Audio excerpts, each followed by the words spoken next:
एक महिला भक्त वृंदावन से बिहारी जी लेकर अपने घर आई और तभी बाहर से गोलू घर के अंदर आया और माँ से पूछता है कि माँ, यह कौन है? तो मैया ने बोला, ये भगवान हैं और ये ही हमारे मालिक हैं। अब तो घर में जब भी कोई नई चीज बनती तो सबसे पहले बिहारी जी को भोग लगता। पहले यह सब चीजें गोलू को सबसे पहले मिलती थीं। इससे गोलू बहुत चिढ़ने लगा और मन ही मन ठाकुर जी को कोसने लगा। एक दिन गोलू की माँ काम पर जाते समय बोली, गोलू, यमुना जी से मटके में जल भर कर लाना। जब गोलू पानी भरने के लिए जाने लगा तो जाते जाते बिहारी जी को कहने लगा, खाने के लिए तो सबसे पहले तैयार रहते हो, लेकिन काम तो मुझे ही करना पड़ता है। अगर यहाँ रहना है तो काम करो। कहकर गोलू यमुना जी से जल भरने के लिए चल पड़ा। गोलू जब यमुना जी में जल भरने लगा तो उसने देखा कि यमुना जी के अंदर बिहारी जी विराजमान हैं और कह रहे हैं, ला गोलू, घड़ा हम भर देते हैं। गोलू उनको देखकर हैरान हो गया और बोला, नहीं नहीं, मैं अपने आप भर लूंगा। लेकिन ठाकुर जी ने उसके हाथ से घड़ा ले लिया और भर कर घर ले आए।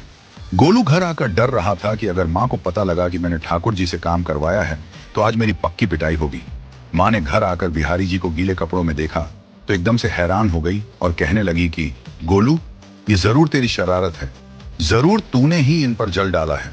गोलू ने अपनी माँ को समझाने का बहुत प्रयास किया, लेकिन माँ ने उसको डांट कर चुप करा दिया और ठाकुर जी के भीगे हुए वस्त्रों को बदलने लगी।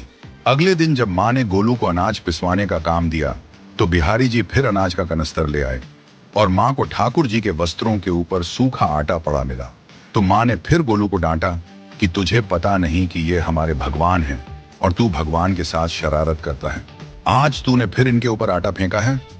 तो गोलू शपथ लेकर कहने लगा, नहीं माँ, मैंने कोई शरारत नहीं करी है। ये तो मेरे हाथ से गेहूं का कनस्तर लेकर खुद पिसवा कर आए हैं। गोलू की माँ आज बहुत गुस्सा हुई। अगले दिन फिर माँ बोली, बेटा गोलू, आज तुम्हारे बाबा बाहर गांव से वापस लौट आएंगे। बस आज का ही काम है, तुम जंगल से थोड़ी लकड़ियां ले आना। गोलू फिर डर गया, कहीं ठाकुर जी फिर मेरे पीछे ना आ जाएं। गोलू ने माँ को बोला कि मैं चला तो जाऊंगा, लेकिन बिहारी जी को समझा लो, वो मेरे पीछे ना आई। उसकी माँ हंसकर बोली, हाँ हाँ समझा दूंगी, तुम जाओ तो सही। गोलू जल्दी जल्दी लकड़ियां लेने जंगल में चला गया और माँ काम पर चली गई। लेकिन उस दिन माँ काम से जल्दी वापस आ गई और देखा बिहारी जी अपनी चौकी पर विराजमान नहीं है। वह तो एकदम से घबरा गई कि कहीं गोलू की शरारत तो नहीं। वह भागी भागी जंगल की तरफ गई। तभी उसने देखा कि गोलू के साथ एक इंसान लकड़ियों को लेकर घर आ रहा है। गोलू की माँ यह देखकर हैरान हो गई कि यह तो बिहारी जी हैं। ये क्या हमारे भगवान हमारा काम कर रहे हैं? इसका अर्थ गोलू ठीक कह रहा था। वह जल्दी जल्दी भागकर ठाकुर जी के पास गई और लकड़ियां उनके हाथ से लेते हुए उनके चरणों में गिरकर रोती हुई बोली, हे बिहारी जी, ये आप क्या कर रहे हो? मुंह गरीब का काम क्यों कर रहे हो? ठाकुर जी मुस्कुराते हुए बोले, हमें तो तेरे बेटे पर बहुत प्यार आता है।